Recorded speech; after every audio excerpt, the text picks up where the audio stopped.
সময়ের সাথে সাথে সঠিক যত্ন ছাড়া কিন্তু সবচেয়ে সুন্দর পুতুলটিও ভেঙে চুরে নষ্ট হয়ে যায়। আগের দিনের মানুষ একটা কথা বলতো, নারীরা হচ্ছে ঘরের শৌখিনতা, শোপিস। কিন্তু এই ঘরের শোপিসটা কি বিয়ের পর নতুন ঘরে এসে সঠিক আদর যত্ন পায়? একটা সময় পর সে তার উজ্জ্বলতা, মর্যাদা, আত্মসম্মান, চাওয়া পাওয়া, আবেগ, আকাঙ্ক্ষার সব কিছু হারিয়ে ফেলে। তার সাথে সাথে থাকা, হাসি মুখে থাকা সেই সুন্দর পুতুলটিরও ফাটল ধরে যায়। কারণ পুতুলকে তো সবসময় হাসি মুখে থাকতে হয়, পরিস্থিতি যেমনই হোক না কেন।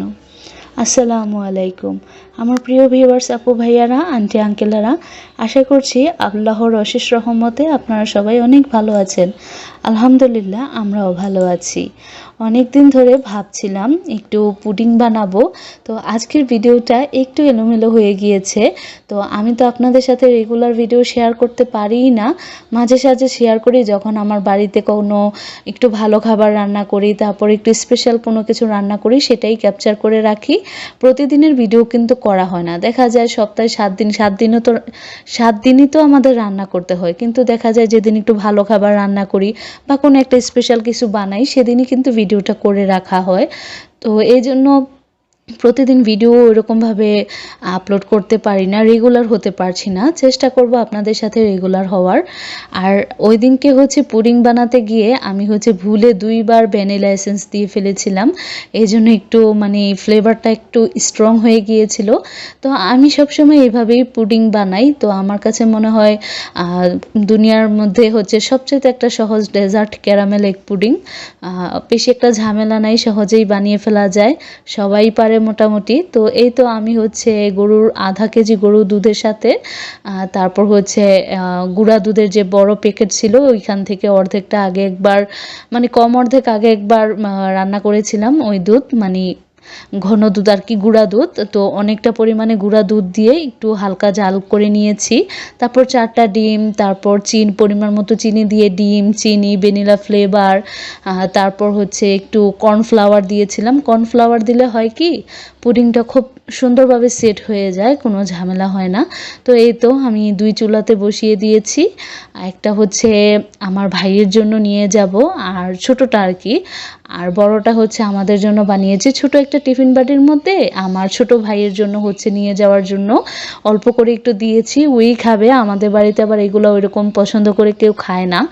আর ওই দিন তো আমি মিষ্টি দিয়ে ফেলেছিলাম, আমার শ্বশুর শাশুড়ি, হাজব্যান্ড, ওরা তো অনেক বেশি মিষ্টি পছন্দ করে। তো আমি হচ্ছে একটু মিষ্টিটা বেশি দিয়ে ফেলেছিলাম। তো আমার ভাইয়ের কাছে হচ্ছে মিষ্টি বেশি হওয়ার জন্য ও খেতে পারে না। আমাদের ঘরে সবাই আবার একটু কম মিষ্টি পছন্দ করে। এই তো আপনাদের ভাইয়াকে বললাম পুডিংটা ডিমোল্ড করে দিতে।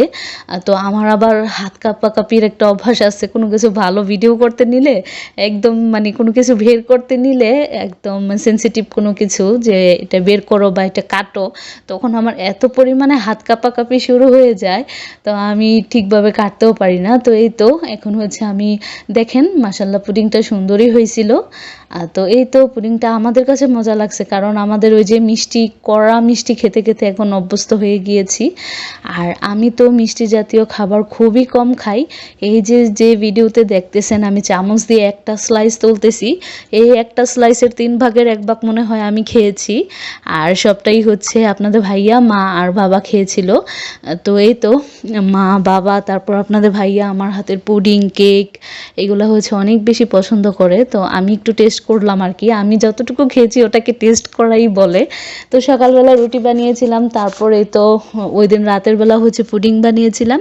আর এটা হচ্ছে তার পরের দিনের ভিডিও। তো আমি হচ্ছে রান্না করে রেখে তারপর হচ্ছে আমাদের বাড়িতে গিয়েছিলাম। তো আমি খুব তাড়াহুড়া করছিলাম রান্না করার জন্য। তো এই তো তেল দিয়ে দিয়েছিলাম, তারপর পেঁয়াজ কুচি হালকা করে ভেজে নিয়ে তেজপাতা, ধনিয়ার গুঁড়া, লবণ, আদা রসুন বাটা, হলুদ, মরিচ, জিরা, ধনিয়া, এগুলাই তো গরুর মাংস, মুরগির মাংস, খাসির মাংসর একই মশলা।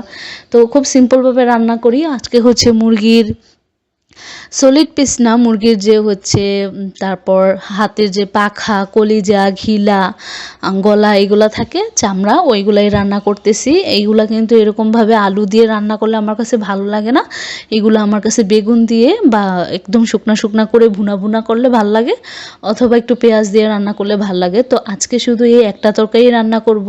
তো এটা যদি ভুনা ভুনা করি তাহলে তো দুই বেলা হবে না, তাই হচ্ছে একদম হাঁড়ি ভরে ঝোল দিয়ে দিছি। একদম হাঁড়ি ভরে ঝোল দিয়ে দিছি, এতটুকুতেই হচ্ছে দুই বেলা হয়ে যাবে। জিরার গুঁড়া উপর দিয়ে ছড়িয়ে দিলাম।